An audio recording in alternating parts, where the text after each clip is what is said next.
mapagpalang araw po sa ating lahat mga kaibigan. Yan, ngayon ay pipitasin na po itong natitirang ampalaya. Yung mga nakaraan po napitas na, hindi na natin nabidyoan.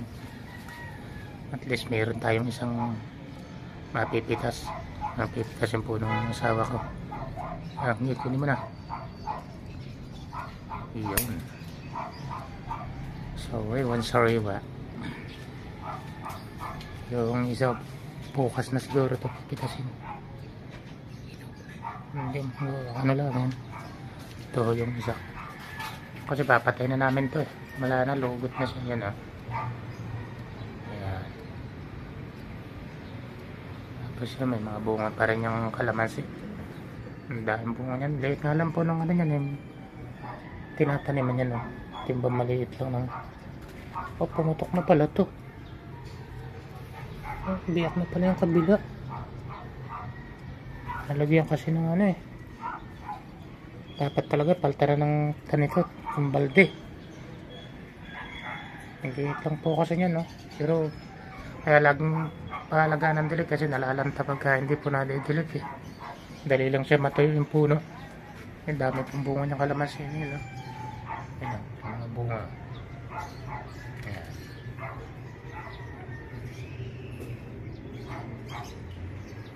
Marami na po yung mga nakuha-kuha yan. Pampisa-pisa sa mga sa toyo. Nilalagay namin yan. Dahil po nakuha na dito yun. May mga bunga siya. Ito namang pampalaya. Lumugot na yan. Kaya ano yun na yan. Tapos yan, nagbinhi po kami ng okra. Kasi ilang nabuhay nung nakaraan, bilang ako ni uli ng lupa.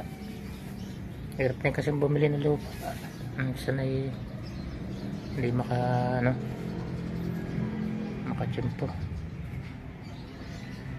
Oh, kalamansi. Laki na ng ano niya, puno. Halo-halo kasi ng tanim po yan. May malunggay. Yun lang naman po yung mga napapagtaniman namin dito. Malunggay dito, pinoto na yan. Tutubo na ulit mga ano niya, maliliit pa. Tapos ito yung pinaroning ko nung nakaraan yan.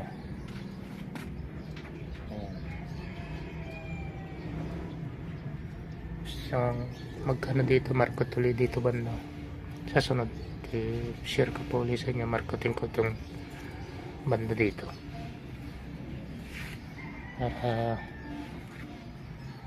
May pantanim ulit tayo. Ang binhin yung okra, isa lang po kasi yung may tumutubo ulit doon. Meron din kasi maliit lang po yung space dito. Tapos ngayon ay wala nang init kasi pumihit na yung araw. Hindi na po masyadong may init dito sa lugar na to. Kaya kahit pa paano hirapan magano ito yung mga sibuyas pero parang naglalaman din siya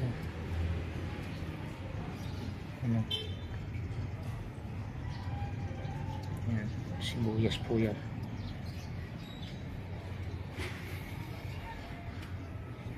Aloe vera yan, palagay ko sa buka so nagad na yan.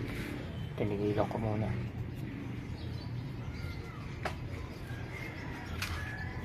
Ngayon po, hanggang dito lang muna at maraming salamat po sa inyong pagsubaybay at pagtangkilik sa aking munting channel.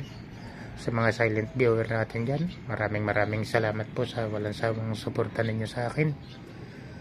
At sana lagi niyo po akong samahan. Maraming salamat po. Bye bye po. Ingat po kayong palagi.